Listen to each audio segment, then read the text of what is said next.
क्या आपने कभी किसी को मौत के जबड़े से लौटकर मैदान पर साक्षात यमराज बनते देखा है? तारीख थी अक्टूबर 2013। मैदान था राजकोट का, जहां हवाओं में क्रिकेट का जुनून नहीं बल्कि हिंदुस्तान की बर्बादी की गंध घुली थी। स्कोरबोर्ड पर टंगा था 202 रनों का वो विनाशकारी लक्ष्य, जिसे देखकर दुनिया के बड़े बड़े दिग्गजों ने भी घुटने टेक दिए थे। पूरा स्टेडियम मातम में डूबा था, क्योंकि भारत के सूरमा ताश के पत्तों की तरह बिखर चुके थे। घमंड में चूर कंगारू खिलाड़ी मैदान पर नाच रहे थे और 125 करोड़ हिंदुस्तानियों की औकात पर भद्दे तंज कस रहे थे। उन्हें लग रहा था कि आज भारत का सूरज डूब चुका है। लेकिन तभी ड्रेसिंग रूम का दरवाजा खुला और मैदान की ओर बढ़ा वो योद्धा जो कैंसर जैसी मौत को मात देकर लौटा था, जिसकी आंखों में आज प्रतिशोध की ऐसी खौफनाक ज्वाला धधक रही थी, जिसने अगले 60 मिनट में राजकोट की मिट्टी को कंगारुओं के घमंड का कब्रिस्तान बना दिया। तैयार हो जाइए, क्योंकि आज हम क्रिकेट नहीं, युवराज सिंह के उस खूनी तांडव की कहानी सुनेंगे जिसने ऑस्ट्रेलिया के अहंकार की चिता जला दी थी। कोई साधारण क्रिकेट मैच की दास्तान नहीं है। यह कहानी है उस खूनी मंजर की, जहां राजकोट की धरती ने एक ऐसा महासंग्राम देखा जिसे इतिहास ने युवराज के तांडव के नाम से दर्ज किया। साल 2013 का वह मनहूस दिन, जब आसमान में उम्मीदों के बादल नहीं बल्कि तबाही की गूंज थी। ऑस्ट्रेलिया की टीम भारत के आत्मसम्मान को कुचलने के इरादे से मैदान पर उतरी थी। उनका हर खिलाड़ी किसी शिकारी की तरह अपनी आंखों में भारत के विनाश का सपना लेकर आया था। 20 ओवर का यह टी20 मैच दरअसल एक रणक्षेत्र में तब्दील होने वाला था, जहां हार का मतलब सिर्फ एक मैच हारना नहीं बल्कि 125 करोड़ हिंदुस्तानियों के सम्मान की चिता जलना था। जैसे ही सिक्के ने हवा में रुख बदला, किस्मत ने भारत के साथ एक क्रूर मजाक किया। महेंद्र सिंह धोनी ने टॉस तो जीता, लेकिन कंगारुओं को पहले बल्लेबाजी का न्योता देना शायद उस दिन की सबसे बड़ी गलती लगने लगी थी। ऑस्ट्रेलिया की ओर से एरन फिंच और निक मेडिसन मैदान पर इस कदर उतरे मानो वो किसी शांत बस्ती को उजाड़ने आए हों। पहली ही गेंद से उन्होंने भारतीय गेंदबाजों के शरीर और मन पर प्रहार करना शुरू कर दिया। भुवनेश्वर कुमार की स्विंग गेंदबाजी, जो बड़े बड़े बल्लेबाजों के स्टंप्स उखाड़ देती थी, आज फिंच के बल्ले के सामने बेबस खड़ी थी। वह गेंद नहीं फेंक रहे थे, बल्कि अपनी लाचारी का सबूत दे रहे थे। हर चौके के साथ स्टेडियम में सन्नाटा गहराता गया और हर छक्के के साथ भारतीय फैंस का कलेजा चीरता रहा। 7 मैच के पहले 5 ओवरों में ही ऑस्ट्रेलिया ने 60 रन कूट डाले थे। ये कोई रन नहीं थे, बल्कि भारतीय गेंदबाजी की मर्यादा पर किए गए वार थे। निक मेडिसन का बल्ला किसी काल दंड की तरह चल रहा था। हालांकि 5वें ओवर में भुवनेश्वर ने मेडिसन को पवेलियन का रास्ता दिखाया, लेकिन यह खुशी क्षण भर की थी, क्योंकि उसके बाद जो तबाही आने वाली थी उसका अंदाजा शायद ईश्वर को भी नहीं था। मैदान पर कदम रखा शेन वॉटसन ने, एक ऐसा खिलाड़ी जिसका नाम सुनते ही अच्छे गेंदबाजों के पसीने छूट जाते थे। वॉटसन और फिंच ने मिलकर मैदान के हर कोने को भारतीय गेंदबाजों के लिए नर्क बना दिया। विनय कुमार और रविचंद्रन अश्विन जैसे दिग्गजों की गेंदें आज खिलौना बनी हुई थीं। फिंच की आंखों में एक अजीब सी वहशियत थी। वो हर शॉट के बाद भारतीय खिलाड़ियों की ओर देखकर अट्टहास कर रहे थे, मानो कह रहे हों कि आज हिंदुस्तान का सूरज डूब कर रहेगा। जब लगा कि शायद अब कुछ राहत मिलेगी, तब मैदान पर कदम रखा उस समय के सबसे विध्वंसक बल्लेबाज ग्लेन मैक्सवेल ने आते ही जो नरसंहार शुरू किया, उसने राजकोट की मिट्टी को भी खौफ से भर दिया। अश्विन के एक ही ओवर में 3 गगनचुंबी छक्के जड़कर मैक्सवेल ने यह साफ कर दिया कि आज वो भारत का भूगोल बदलने आए हैं। धोनी के चेहरे पर भी चिंता की लकीरें साफ देखी जा सकती थीं। विराट कोहली को गेंद थमाई गई, लेकिन मैक्सवेल ने उन्हें भी नहीं बख्शा। वो हर गेंद को सीमा रेखा के पार नहीं, बल्कि सीधे दर्शकों के कलेजे पर मार रहे थे। ऐसा लग रहा था मानो भारतीय टीम आज किसी श्राप का शिकार हो गई है। जडेजा ने अंत में चालाकी दिखाई और मैक्सवेल का विकेट लिया, लेकिन तब तक बहुत देर हो चुकी थी। फिंच ने 89 रनों की वह पारी खेली जिसने भारत की पीठ पर हार का ठप्पा लगा दिया था। 20 ओवर खत्म हुए और स्कोरबोर्ड पर टंगा था 201 रनों का वह पहाड़ जो मौत के फरमान की तरह लग रहा था। 202 रनों का यह लक्ष्य सिर्फ रनों का आंकड़ा नहीं था, बल्कि भारतीय क्रिकेट के ताबूत में आखिरी कील ठोकने जैसा था।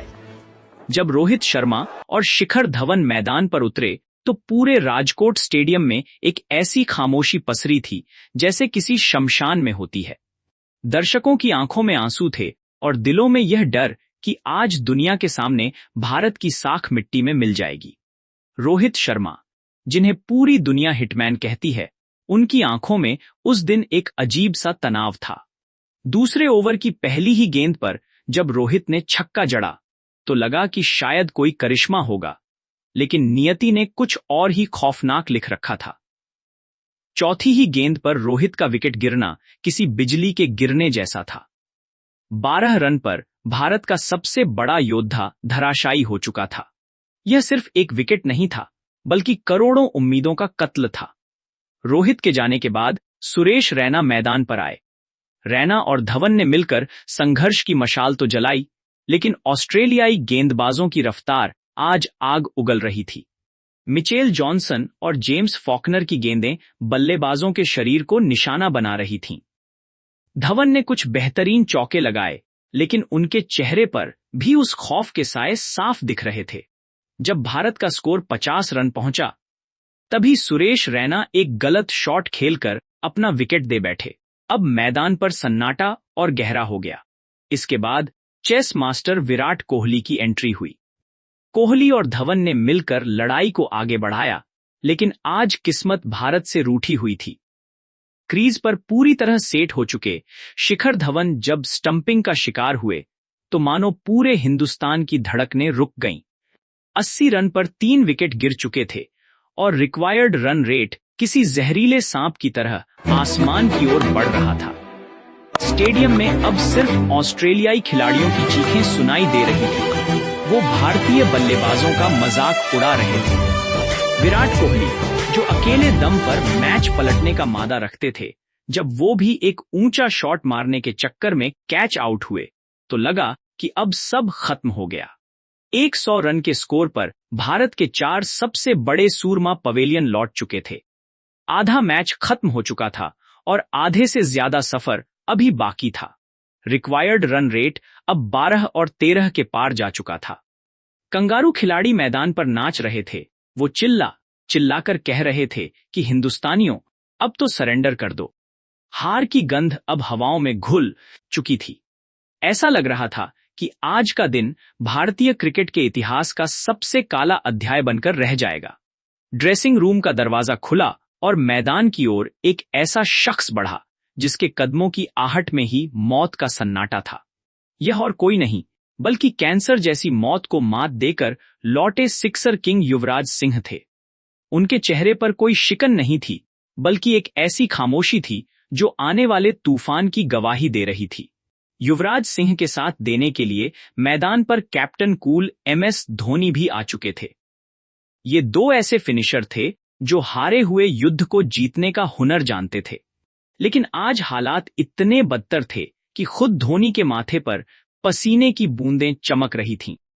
कंगारू खिलाड़ियों ने युवराज को देखते ही गंदी गालियां देना और फप्तियां कसना शुरू कर दिया।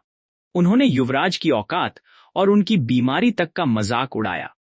उन्हें नहीं पता था कि उन्होंने एक सोते हुए दैत्य को जगा दिया है। युवराज की आंखों में उस समय जो प्रतिशोध की ज्वाला थी, उसने साफ कर दिया था कि आज या तो युवराज रहेंगे या कंगारुओं का घमंड। मैदान पर अब वो मंजर शुरू होने वाला था जिसे देखकर काल भी कांप उठे। युवराज सिंह क्रीज पर खड़े थे और उनके सामने थे घमंड में चूर ऑस्ट्रेलियाई गेंदबाज। जब शेन वॉटसन ने युवराज के पास आकर उनके आत्मसम्मान पर चोट की तो युवराज के अंदर का वो सिक्सर किंग जाग उठा जो मौत के जबड़े से लौटकर आया था। 14वें ओवर की पहली गेंद, युवराज का बल्ला किसी आकाशीय बिजली की तरह घूमा और गेंद सीधे दर्शकों के बीच जा गिरी। वॉटसन के चेहरे से हंसी गायब हो गई। अगली ही गेंद पर वॉटसन ने युवराज का कैच छोड़ा और वह कैच नहीं था, बल्कि वॉटसन ने अपने ही हाथों से ऑस्ट्रेलिया की हार के परवाने पर दस्तखत कर दिए थे। युवराज ने वॉटसन की आंखों में आंखें डालकर जो इशारा किया, उसने साफ कर दिया कि आज राजकोट की मिट्टी कंगारुओं के खून अहंकार से प्यास बुझाए। ये अब हर गेंद एक विस्फोट थी। मिचेल जॉनसन, जिनकी रफ्तार से दुनिया थर्राती थी, आज युवराज के सामने किसी लाचार बच्चे की तरह नजर आ रहे थे। युवराज सिंह का बल्ला नहीं चल रहा था, बल्कि यमराज का फरसा चल रहा था। एक के बाद एक गगनचुंबी छक्के, गेंद आसमान को चीरते हुए स्टेडियम के बाहर जा रही थी। कंगारू कप्तान के चेहरे पर मौत सा सन्नाटा पसर गया। धोनी दूसरे छोर पर खड़े होकर इस दैवीय शक्ति का चमत्कार देख रहे थे। युवराज सिंह ने क्रिकेट के व्याकरण को जलाकर राख कर दिया था। वो हर शॉट के बाद दहाड़ रहे थे, मानो कह रहे हों कि हिंदुस्तान के बेटे को ललकारने की कीमत तुम्हारी नस्लें याद रखेंगी। अब रिक्वायर्ड रन रेट, जो कभी पहाड़ जैसा लग रहा था, युवराज के पैरों तले कुचला जा चुका था। मैच अंतिम 20 गेंदों में प्रवेश कर चुका था। भारत को जीत के लिए 40 रनों की दरकार थी। यहां से जीतना किसी चमत्कार से कम नहीं था, लेकिन युवराज सिंह आज खुद एक साक्षात चमत्कार बने हुए थे। उन्होंने कंगारू गेंदबाजों को इस कदर नेस्तनाबूद किया कि स्टेडियम में बैठे दर्शकों की चीखें आसमान फाड़ने लगीं। युवराज के बल्ले से निकलने वाली हर आवाज ऑस्ट्रेलिया के अहंकार की दीवार को ढहा रही थी। जो गेंदबाज अभी कुछ देर पहले गालियां दे रहे थे, अब उनकी आंखों में खौफ और पैरों में कंपन साफ देखा जा सकता था। युवराज ने मात्र 32 गेंदों में 74 रनों की वो प्रलयंकारी पारी खेली, जिसने राजकोट के इतिहास को स्वर्ण अक्षरों में नहीं, बल्कि प्रतिशोध की स्याही से लिख दिया। अंतिम ओवर की औपचारिकता बाकी थी। MS धोनी ने विनिंग शॉट लगाया, लेकिन दुनिया जानती थी कि आज की यह जीत किसकी कुर्बानी और किसके गुस्से की देन थी। जब भारत ने जीत दर्ज की, तो कंगारू खिलाड़ी मैदान पर सिर झुकाए ऐसे खड़े थे जैसे किसी शमशान की राख पर खड़े हों। युवराज सिंह ने न केवल भारत को जिताया, बल्कि 125 करोड़ हिंदुस्तानियों के कलेजे को ठंडक पहुंचाई। मैच खत्म होने के बाद दुनिया ने देख लिया कि जब एक शेर घायल होकर लौटता है, तो वह और भी ज्यादा भयानक और विध्वंसक हो जाता है। युवराज की वह पारी आज भी हर उस शख्स के लिए एक सबक है जो हिंदुस्तान की औकात पर सवाल उठाता है। यह जीत नहीं थी, यह एक ऐतिहासिक प्रतिशोध था, जिसका नाम था युवराज सिंह का तांडव।